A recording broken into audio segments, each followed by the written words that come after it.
Hey brother, I'm Stuart Matola, men's relationship coach. I hope you're having a great day. And in this video, I'm going to speak to you about how to fix your marriage. And I'm going to speak about specifically 3 steps how to do that and what stops you from doing that. But up front, if your wife or partner has a medical condition where sex is painful or she's going through menopause, this video is not explicitly directed to you, but it might be helpful nonetheless.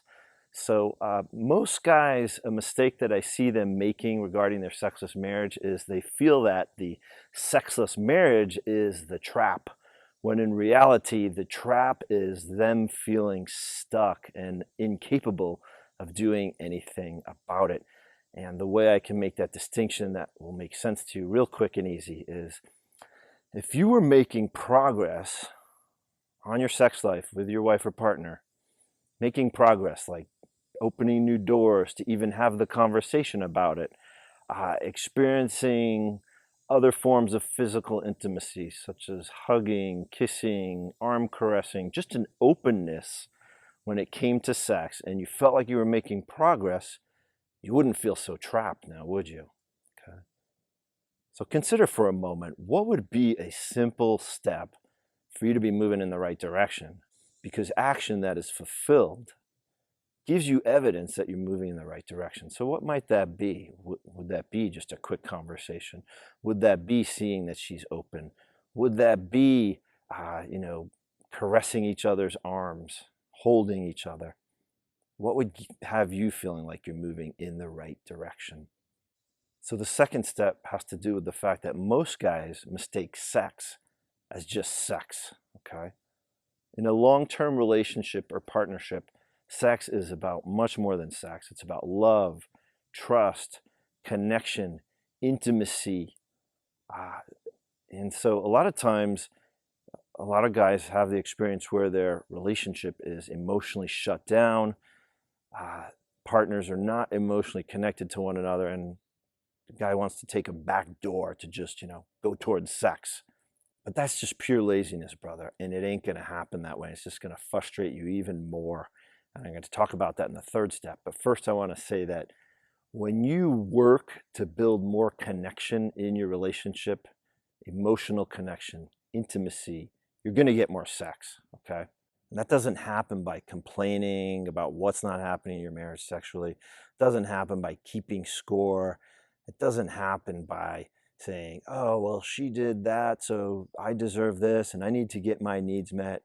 So the way to build more connection is to stay focused, to stay calm, to notice where you want to retreat or withdraw, and instead go towards. I call that opposite action. Stay curious, stay relational, start to develop this entity of the us. Get an understanding of how she wants to connect and how you can push yourself to go there and meet her where she wants to be met, while also speaking up to where you want to be met, okay? So build the emotional connection, brother, and you'll get more sex.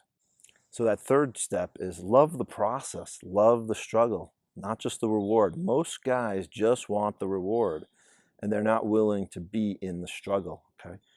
You know what that is? When a guy just wants the reward, but he's not willing to be in the struggle, that's called entitlement, brother, okay?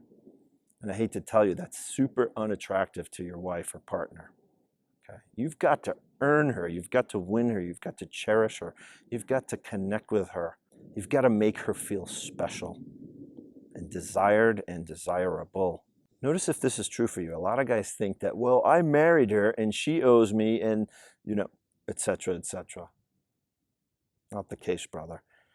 I got to be clear, there's a good chance if you're watching this, suddenly bringing her roses, whining and dining her is not going to get you what you want, because you got to ask yourself, are there deeper problems going on? Do you have a 10-year history of just distance, being invisible to one another, withdrawing, retreating, attacking? If so, you got to fix that stuff first, man. And a lot of times we don't want to, because again, we don't want to be in the struggle. We just want the sex, the reward. And in truth, anything else besides doing the work and being in the struggle and loving, like, what is this teaching about me? Yeah, she rejected me, but I noticed this time I didn't get upset. I noticed this time I didn't take it personally.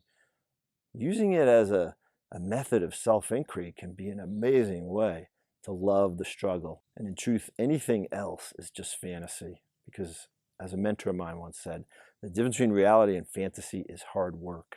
So if you don't want to do the work, you don't want to get curious about your partner, you don't want to get relational, then you have a few options, okay?